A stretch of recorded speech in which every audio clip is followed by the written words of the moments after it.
అనంత కరుణామయుడు, అపార కృపాశీలుడు అయిన అల్లాహ్ పేరుతో ప్రారంభిస్తున్నాను. ఈ సృష్టి అద్భుతం, మహా అద్భుతం. విశ్వంలోని కోటానుకోట్ల నక్షత్రాలు ఖచ్చితమైన సమతుల్యంతో కదులుతున్నాయి. విశ్వంలో తమకు నిర్దేశించిన కక్ష్యల్లో మార్గాల్లోనే తిరుగుతున్నాయి. నక్షత్రాలు, గ్రహాలు, గ్యాలక్సీలు తమ కక్ష్యల్లో ప్రయాణించడమే కాదు, తమ చుట్టూ తాము కూడా తిరుగుతున్నాయి. ఇవన్నీ ఒక మహావ్యవస్థలో భాగంగా కదులుతున్నాయి. కొన్ని గ్యాలక్సీల్లో 20 నుంచి 30 కోట్ల నక్షత్రాలుంటాయి. ఇంత భారీ గ్యాలక్సీలు ఒక దాని మార్గాన్ని ఒకటి దాటడం కూడా జరుగుతుంది. కాని అవి ఢీకొనవు. అవి కనుక ఢీకొంటే విశ్వం అతలాకుతలమైపోతుంది. విశ్వంలోని క్రమబద్ధత చెల్లాచెదరవుతుంది. ఇది మనమంతా ఆలోచించవలసిన మిర్యాకిల్. ఒక మహత్యం కాకపోతే మరేమిటి? విశ్వావిర్భవానికి సంబంధించి శాస్త్రవేత్తలు ఏమంటారంటే, మొదట వేడిగాలి ఉండేది. ఈ వేడిగాలి సాంద్రత పెరుగుతూ పోయింది. సాంద్రత పెరుగుతూ కుచించుకుపోతున్నప్పుడు ఇది చిన్న చిన్న భాగాలుగా విడిపోయి గాలక్టిక్ పదార్థం ఏర్పడింది. అలా గ్యాలక్సీల నుంచి ఈ పదార్థం మరింత కుచించుకుపోయి నక్షత్రాలు ఏర్పడ్డాయి, గ్రహాలు ఏర్పడ్డాయి. మరో విధంగా చెప్పాలంటే, మన భూమి, ఈ నక్షత్రాలు ఇవన్నీ ఒకే పదార్థం నుంచి వేరుపడ్డాయి. అది వేడిగాలి రూపంలో ప్రారంభంలో ఉన్న పదార్థం. అందులో నుంచే నక్షత్రాలు ఏర్పడ్డాయి. మన సూర్యుడు ఒక నక్షత్రమే. దీని చుట్టూ ఉన్న గ్రహాలను కలిపి సూర్యకుటుంబం అంటున్నాం. ఇలాగే నక్షత్రాలకు కూడా గ్రహమండలాలు ఉన్నాయి. అంటే అనేక సూర్యకుటుంబాలు విశ్వంలో ఏర్పడ్డాయి. అనేక గ్యాలక్సీలు ఉన్నాయి. మనం ఇంతకు ముందు చెప్పుకున్నట్లు ఈ విశ్వం ప్రారంభంలో రత్ అనే రూపంలో ఉండేది. రత్ అంటే ఫ్యూజన్, అన్ని కలిసిపోయి సమైక్యంగా ఒకేచోట ఉండడం. ఆ తర్వాత ఇది ఫతాకా దశలోకి ప్రవేశించింది.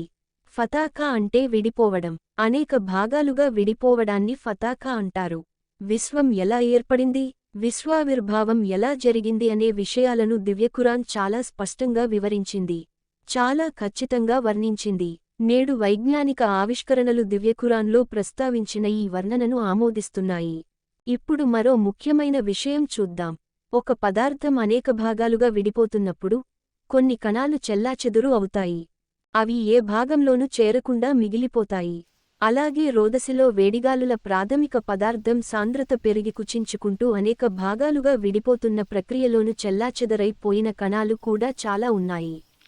ఈ కణాలను సైన్సులో ఇంటర్ గాలక్టిక్ మెటీరియల్ అంటారు. అంటే గ్యాలక్సీల మధ్య మిగిలిపోయిన పదార్థం. అలాగే నక్షత్ర రాసుల మధ్య కూడా మిగిలిపోయిన పదార్థం చాలా ఉండిపోయింది. ఈ పదార్థంలో 60% హైడ్రోజన్, 38% హీలియం, 2% ఇతర మూలకాలుంటాయని సైన్సు చెబుతోంది. ఇంటర్ స్టెల్లార్ మ్యాటర్ అంటే నక్షత్రాల మధ్య మిగిలిపోయిన ద్రవ్యంలో 99% వాయువులే ఉన్నాయి. మిగిలిన 1% ధూళి కణాలున్నాయి. ఇందులో భారమూలకాలు అంటే హెవీ ఎలిమెంట్స్ ఉంటాయని సైన్సు చెబుతుంది. ఈ భారమూలకాలు 0.0001 నుంచి 0.001 మిల్లీమీటర్ వ్యాసం కలిగి ఉండవచ్చు. ఆస్ట్రోఫిజికల్, అంతరిక్ష భౌతికశాస్త్రంలో కొలమానాల విషయంలో ఈ కణాలు చాలా కీలకమైనవిగా శాస్త్రవేత్తలు భావిస్తారు. ఈ కణాలు చాలా చిన్నవి కాబట్టి వీటిని ధూళికణాలుగా చెప్పవచ్చు, లేదా పొగ లేదా వాయుకణాలుగా కూడా చెప్పవచ్చు. ఈ కణాలు చాలా చిన్నవే కాని నిజానికి ఇవి చాలా ఎక్కువ. వీటన్నింటిని కలిపితే చాలా ద్రవ్యం ఉంటుంది. అంతరిక్షంలో ఉన్న గ్యాలక్సీలన్నింటిలో ఉన్న ద్రవ్యం కన్నా ఈ ధూళికణాలు అన్నింటిని కలిపితే ఉండే ద్రవ్యం ఎక్కువ. గ్యాలక్సీల మధ్య ఈ ద్రవ్యరాశి చిన్న చిన్న కణాల రూపంలో ధూళికణాలుగా ఉందన్నది 1920లో కనిపెట్టిన విషయం.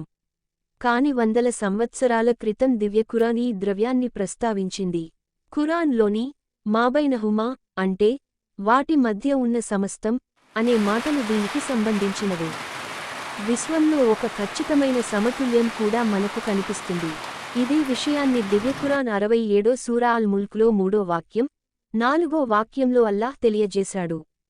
ఆయన పొరలుగా 7 ఆకాశాలను సృష్టించాడు. అనంతకరుణామయుడి సృష్టిలో నీవు ఎలాంటి లోపాన్ని చూడలేవు. మరోసారి చూడు, అందులో నీకేమైనా లోపం కనిపిస్తున్నదా? మళ్ళీ మళ్ళీ చూడు, నీ చూపులు అలసిపోయి విఫలమై వెనుకకు తిరిగి వస్తాయి. దివ్యఖురాన్ సూరహ్ ముల్క్ ఆయత్ 3-4. విశ్వంలోని కోటానుకోట్ల నక్షత్రాలు ఖచ్చితమైన సమతుల్యంతో కదులుతున్నాయి. విశ్వంలో తమకు నిర్దేశించిన కక్ష్యల్లో మార్గాల్లోనే తిరుగుతున్నాయి. నక్షత్రాలు, గ్రహాలు, గ్యాలక్సీలు తమ కక్ష్యల్లో ప్రయాణించడమే కాదు, తమ చుట్టూ తాము కూడా తిరుగుతున్నాయి. ఇవన్నీ ఒక మహావ్యవస్థలో భాగంగా కదులుతున్నాయి. కొన్ని గ్యాలక్సీల్లో 20 నుంచి 30 కోట్ల నక్షత్రాలుంటాయి. ఇంత భారీ గ్యాలక్సీలు ఒక దాని మార్గాన్ని ఒకటి దాటడం కూడా జరుగుతుంది. కాని అవి ఢీకొనవు. అవి కనుక ఢీకొంటే విశ్వం అతలాకుతలమైపోతుంది. విశ్వంలోని క్రమబద్ధత చెల్లాచెదరవుతుంది. ఇది మనమంతా ఆలోచించవలసిన మిరకిల్. ఒక మహత్యం కాకపోతే మరేమిటి? విశ్వంలో వేగం అనేది చాలా చాలా ఎక్కువ. మనం నమ్మలేని వేగాలున్నాయి. భూమిపై వేగంతో దాన్ని పోల్చలేము. నక్షత్రాలు, గ్రహాలు, గ్యాలక్సీలు, అనేక గ్యాలక్సీలున్న సముదాయాలు, వాటి పరిమాణం మన ఊహలకు అందనిది. ఎంత బరువుంటాయన్నది కూడా ఊహించలేం. కోటానుకోట్ల టన్నుల బరువని చెప్పగలమేమో. ఈ భారీ నిర్మాణాలు గొప్ప వేగంతో విశ్వంలో కదులుతున్నాయి. ఉదాహరణకు, మన భూమిని తీసుకుందాం. భూమి తన చుట్టూ తాను తిరుగుతోంది. ఎంత వేగంతో తిరుగుతుందో తెలుసా? గంటకు 1670 కిలోమీటర్ల వేగంతో తిరుగుతోంది. ఇంత వేగంగా ప్రయాణించే వాహనం ఏదైనా భూమిపై ఉందా? లేనే లేదు. అత్యంత వేగంగా వెళ్లే బుల్లెట్ గంటకు 1800 కిలోమీటర్ల వేగంతో ప్రయాణిస్తుంది. భూమి ఎంత వేగంగా తన చుట్టూ తాను తిరుగుతుందో దీన్ని బట్టి ఊహించవచ్చు. భారీ పరిమాణంలో ఉన్న భూమి ఇంత వేగంగా తన చుట్టూ తాను తిరగడమే కాదు, సూర్యుని చుట్టూ కూడా తిరుగుతోంది. భూమి సూర్యుని చుట్టూ తిరిగే వేగం ఇంకా చాలా చాలా ఎక్కువ. అత్యంత వేగంగా ప్రయాణించే బుల్లెట్ కన్నా 60 రెట్లు ఎక్కువ వేగంతో భూమి సూర్యుని చుట్టూ తిరుగుతోంది. అంటే భూమి సూర్యుని చుట్టూ 1,08,000 కిలోమీటర్ల వేగంతో తిరుగుతోంది. ఇంత వేగంతో ప్రయాణించే వాహనాన్ని మనం తయారు చేయగలిగితే భూమి చుట్టూ ఒకసారి తిరిగి రావడానికి కేవలం 22 నిమిషాలు పడుతుంది. ఇవి కేవలం భూమికి సంబంధించిన వేగాలు మాత్రమే. సౌరకుటుంబంలో కనిపించే వేగాలు మనం ఊహించలేనివి.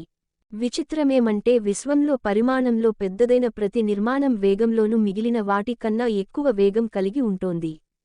మన సౌరకుటుంబాన్నే తీసుకుందాం. ఇందులో సూర్యుడు, దాని చుట్టూ తిరిగే గ్రహాలు, తోకచుక్కలు అన్నీ కలిసి ఉన్నాయి. ఈ మొత్తం సౌరకుటుంబం కూడా ఇది ఉన్న గ్యాలక్సీ పాలపుంత కేంద్రం చుట్టూ తిరుగుతోంది.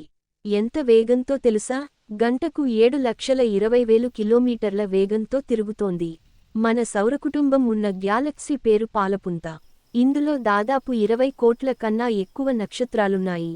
ఈ మొత్తం గ్యాలక్సీ కూడా ప్రయాణిస్తోంది. ఎంత వేగంతోనో తెలుసా? గంటకు 9,50,000 కిలోమీటర్ల వేగంతో ప్రయాణిస్తుంది. ఇంత సంక్లిష్టమైన వ్యవస్థలో, ఇంత వేగంగా నిర్మాణాలు కదులుతున్న వ్యవస్థలో ఒకదాన్నొకటి ఢీకొనే అవకాశాలు చాలా ఎక్కువగా ఉంటాయి. కాని అలా జరగడం లేదు. మనం సురక్షితంగా భూమిపై బతుకుతున్నాం. ఎందువల్లనంటే విశ్వంలో అన్నీ ఖచ్చితమైన సమతుల్యంతో వ్యవహరిస్తున్నాయి. ఈ సమతుల్యాన్ని ప్రసాదించింది అల్లాహ్. అందువల్లనే ఇంతకు ముందు చెప్పుకున్న దివ్యఖురాన్ వాక్యంలో, ఇందులో ఎలాంటి లోపం చూడలేరు అని అల్లాహ్ తెలియజేశాడు. ఆయన పొరలుగా 7 ఆకాశాలను సృష్టించాడు.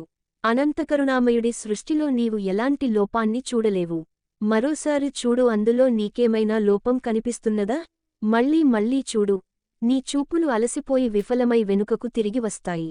దివ్యఖురాన్, సూరహ్ ముల్క్, ఆయత్ 3, 4.